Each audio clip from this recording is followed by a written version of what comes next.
দারুণ মজার স্বাদের এই রেসিপিটাকে আমি একটু ভিন্ন ধরনের ভাবে করে নিয়েছি। আর এই রেসিপিটা একবার বাসায় তৈরি করে দেখবেন সবাই আপনার ফ্যান হয়ে যাবে। আর এই রেসিপিটা তৈরি করার জন্য আমি গরুর মাংস নিইনি, গরুর হাড় নিয়ে নিয়েছি। গরুর হাড়ের ভিতর দেখুন ক্যালসিয়াম ভর্তি রয়েছে, এই ধরনের হাড়টা আমি ব্যবহার করব। এরপরে চুলায় আমি আগে থেকেই গরম পানি বসিয়ে দিয়েছিলাম। আর এই গরম পানির মধ্যে আমি যেই হাড়গুলো নিয়েছি সেই হাড়গুলো সম্পূর্ণ দিয়ে দিব।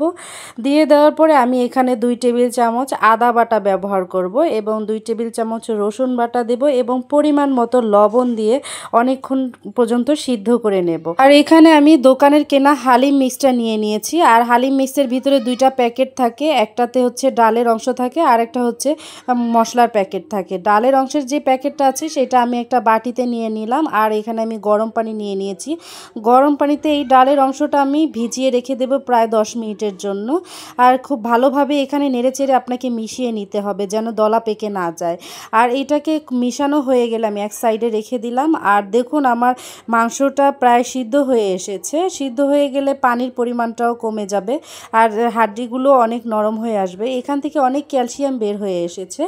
আর এই পর্যায়ে আমি আলাদা একটি গরম পানির মধ্যে যেই ডালটা ভিজিয়ে রেখেছিলাম সেই ডালটা দিয়ে খুব ভালোভাবে আমি সিদ্ধ করে নেব। আর এখানে নেড়েচেড়ে নিতে হবে। আর এই ডালটা রান্না করার সময় অবশ্যই আপনাকে একটু সময় নিয়ে নেড়েচেড়ে নিতে হবে, না হলে নিচে লেগে যেতে পারে। এরপরে আমি একটি প্যানে সয়াবিন তেল দিয়ে দিলাম এবং বেশ কিছুটা পরিমাণ পেঁয়াজ কুচি দিয়ে দিলাম। পেঁয়াজ কুচি দিয়ে আমি হালকা ব্রাউন কালার করে ভেজে নেব। ব্রাউন কালার করে ভেজে নেওয়ার পরে দেখুন আমার পেঁয়াজটা প্রায় হালকা ব্রাউন কালার হয়ে এসেছে। এখান থেকে আমি অল্প একটু পেঁয়াজ উঠিয়ে রাখবো জাস্ট ডেকোরেশনের জন্য, এবং বাকি যে পেঁয়াজের অংশটা থাকবে সেটা যেন পুড়ে না যায়, তাই অল্প একটু পানি দিয়ে দিলাম।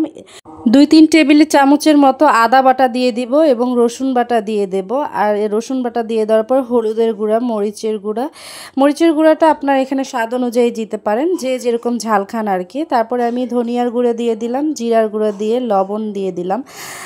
এর পর্যায়ে আমি মশলাটাকে একটু ভালোভাবে কষিয়ে নেব। আর এখানে মশলাটাকে আপনাকে খুব ধৈর্য সহকারে কষাতে হবে, কারণ মশলা কষানোর উপরে অনেকটা টেস্ট নির্ভর করে।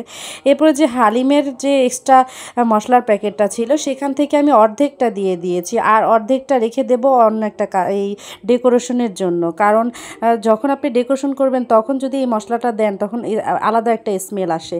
এরপরে আমি টেস্টিং সল্ট দিয়ে দিলাম। আর দেখবেন বড় বড় রেস্টুরেন্টে অবশ্যই ওরা টেস্টিং সল্ট ব্যবহার করে, কারণ খাবারের টেস্টটা বাড়ানোর জন্য ওরা অবশ্যই টেস্টিং সল্টটা ব্যবহার করে।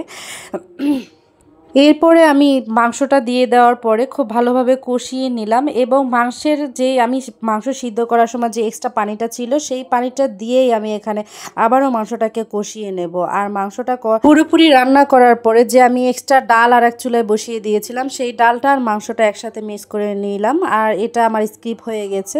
এরপর আমি পেঁয়াজ, বেরেস্তা, কাঁচামরিচ, ধনিয়া পাতা, লেবু এবং তেঁতুল নিয়ে নিয়েছি। আর এখানে আমি তেঁতুল ব্যবহার করেছি। বাজারে যারা রান্না করে তারা অবশ্যই তেঁতুল ব্যবহার করে, এটা তাদের গোপন একটা টিপস। যাই হোক, আজকের রেসিপিটা কেমন লাগলো সবাই জানাবেন। আসসালামু আলাইকুম।